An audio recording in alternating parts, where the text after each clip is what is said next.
गणेशाय नमः। नमस्कार दोस्तों, मेरा नाम है रंजनी और स्वागत है मेरे YouTube चैनल पूजा व्रत और आध्यात्मिकता में। वीडियो पसंद आई तो लाइक और सब्सक्राइब जरूर कीजिएगा। तो चलिए दोस्तों, आज के विषय पर चलते हैं। वैशाख माह के शुक्ल पक्ष की तृतीया तिथि को अक्षय तृतीया पर्व मनाया जाता है।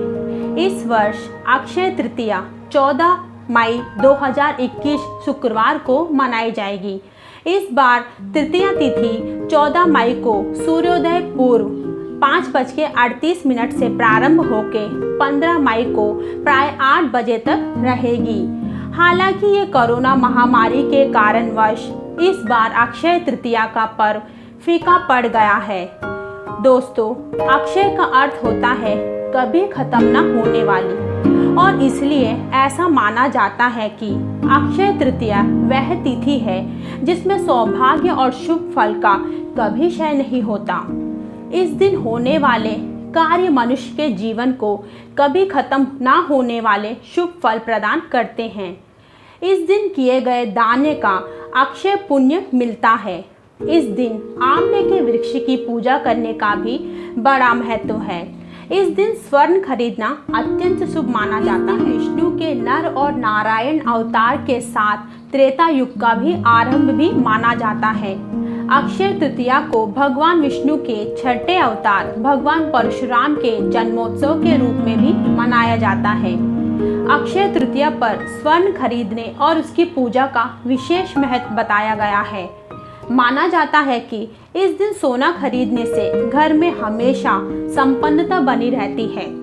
लेकिन इस बार बाजार बंद होने की वजह से सोना नहीं खरीद पाएंगे, इसलिए आपके घर में सोने के जो भी आभूषण उपलब्ध हो उसकी ही पूजा कर सकते हैं। ज्योतिष शास्त्र के अनुसार स्वर्ण पर विशेष तौर पर बृहस्पति का आधिपत्य होता है, इसलिए इस दिन स्वर्ण पूजा करके बृहस्पति की विशेष कृपा प्राप्त की जा सकती है। दोस्तों, अब जानते हैं कि अक्षय तृतीया किस लिए मनाया जाता है। प्रांतों के अनुसार अलग अलग मान्यताएं हैं इस अक्षय तृतीया मनाने के पीछे। कुछ मान्यताओं के अनुसार विष्णु जी श्री परशुराम के रूप में धरती पर अवतार लिया था। इस दिन परशुराम के रूप में विष्णु जी की 6वीं बार धरती पर अवतार लिए थे, और इसलिए यह दिन परशुराम के जन्मदिन के रूप में भी मनाया जाता है। दूसरे मान्यता के अनुसार दक्षिण भारत में इस दिन की मान्यता कुछ अलग ही है। इस दिन भगवान कुबेर ने शिव पुराण नामक जगह पर शिव की आराधना कर उन्हें प्रसन्न किया था। कुबेर की तपस्या से प्रसन्न होकर शिव जी ने कुबेर से वर मांगने को कहा। कुबेर ने अपना धन एवं संपत्ति लक्ष्मी जी से पुनः प्राप्त करने का वरदान मांगा। तभी शंकर जी ने कुबेर को लक्ष्मी जी का पूजन करने की सलाह दी। इसलिए तब से लेकर आज तक अक्षय तृतीया पर लक्ष्मी जी का पूजन किया जाता है। लक्ष्मी विष्णु पत्नी है, इसलिए लक्ष्मी जी के पूजन के पहले भगवान विष्णु की पूजा की जाती है। दक्षिण भारत में इस दिन लक्ष्मी यंत्र की पूजा की जाती है, जिसमें विष्णु लक्ष्मी जी के साथ साथ कुबेर का भी चित्र रहता है। उड़ीसा में अक्षय तृतीया का दिन किसानों के लिए शुभ माना जाता है। इस दिन से ही यहाँ के किसान अपने खेत को जोतना शुरू करते हैं। इस दिन उड़ीसा के जगन्नाथपुरी से एक रथ यात्रा भी निकाली जाती है। बंगाल में इस दिन गणेश जी तथा लक्ष्मी जी का पूजन कर सभी व्यापारी द्वारा अपनी लेखा जोखी की किताब शुरू करने की प्रथा है। इसे यहाँ हल कथा कहते हैं। पंजाब में इस दिन को नए मौसम के आगमन का सूचक माना जाता है। महाभारत में भी अक्षय तृतीया का उल्लेख मिलता है। महाभारत में अक्षय तृतीया की एक और कथा प्रचलित है। इसी दिन दुशासन ने द्रौपदी का चीरहरण किया था। द्रौपदी को इस चीरहरण से बचाने के लिए ही श्री कृष्ण ने कभी ना समाप्त होने वाली साड़ी का दान दिया था।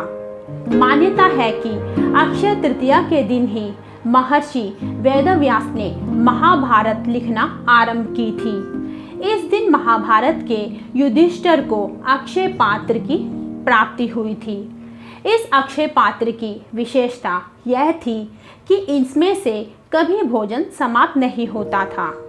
अक्षय तृतीया का उल्लेख जैन संप्रदाय में भी मिलता है। तीर्थंकर ऋषभदेव जी के उपवास का महत्व समझते हुए जैन समुदाय के अक्षय तृतीया के दिन उपवास रखकर गन्ने के रस से अपना उपवास खत्म करते हैं। इस प्रथा को पारना कहते हैं। दोस्तों, इस दिन स्वर्ण के साथ लक्ष्मी पूजा का भी खास महत्व होता है।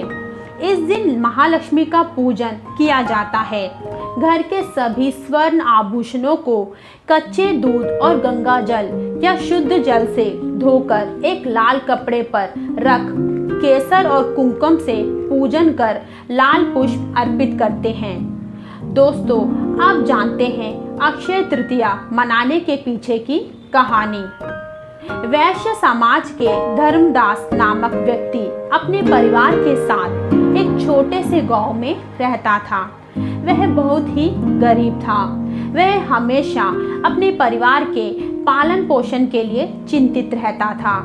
उसके परिवार में कई सदस्य थे। एक बार उसने अक्षय तृतीया का व्रत करने का सोचा। अक्षय तृतीया के दिन सुबह जल्दी उठकर उसने गंगा में स्नान किया। फिर विधि पूर्वक भगवान विष्णु की पूजा अर्चना एवं आरती की। उसने जल से भरे घड़े, पंखे, जौ, सत्तू, चावल, नमक, गेहूं, गुड़, घी, दही, सोना तथा वस्त्र आदि वस्तुएं भगवान के चरणों में रखकर ब्राह्मणों को अर्पित किया। यह सब दान देखकर धर्मदास के परिवार वाले तथा उसकी पत्नी ने उसे रोकने की कोशिश की। उन्होंने कहा कि अगर धर्मदास इतना सब कुछ दान में दे देगा तो उसके परिवार वालों का पालन पोषण कैसे होगा। फिर भी धर्मदास ने अपने दान और पुण्य कर्म को जारी रखा। उसने ब्राह्मणों को कई प्रकार का दान दिया। उसके जीवन में जब भी अक्षय तृतीया का पर्व आया, प्रत्येक बार धर्मदास ने विधि से इस दिन पूजा एवं दान आदि कर्म किया। बुढ़ापे का रोग, परिवार की परेशानी भी उसके व्रत से विचलित नहीं कर पाया। इस जन्म के पुण्य प्रभाव से धर्मदास ने अगले जन्म में राजा कुशावती के रूप में जन्म लिया। कुशावती राजा बहुत ही प्रतापी थे।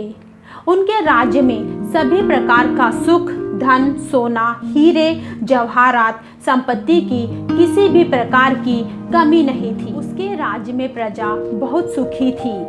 अक्षय तृतीया के पुण्य प्रभाव से राजा को वैभव एवं यश की प्राप्ति हुई।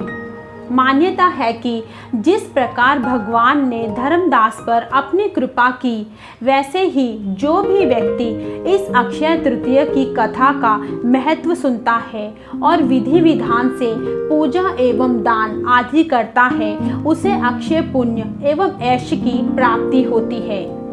दोस्तों, इस दिन लक्ष्मी जी की आराधना कर उन्हें तुलसी के पत्तों के साथ भोजन अर्पित किया जाता है। सभी विधि विधान पूर्ण कर भगवान की धूप बत्ती से आरती की जाती है। इसके बाद महालक्ष्मी का मंत्र ओम महालक्ष्मी नमः मंत्र की माला कमलगट्टे की माला से जाप करें 108 बार। कर्पूर से आरती करें। इसके बाद शाम के समय इन आभूषणों को यथास्थान तिजोरी में रख दे।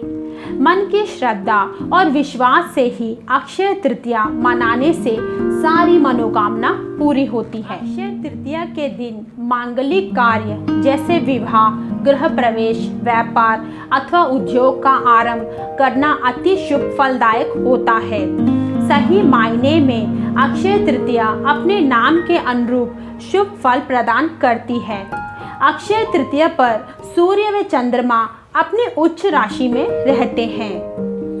दोस्तों, यह थी मेरी छोटी सी प्रयास इस विषय पर। एक नए विषय के साथ फिर आपके सामने हाजिर होंगी जल्द। आशा करती हूँ कि आप लोगों को यह विषय पसंद आया होगा।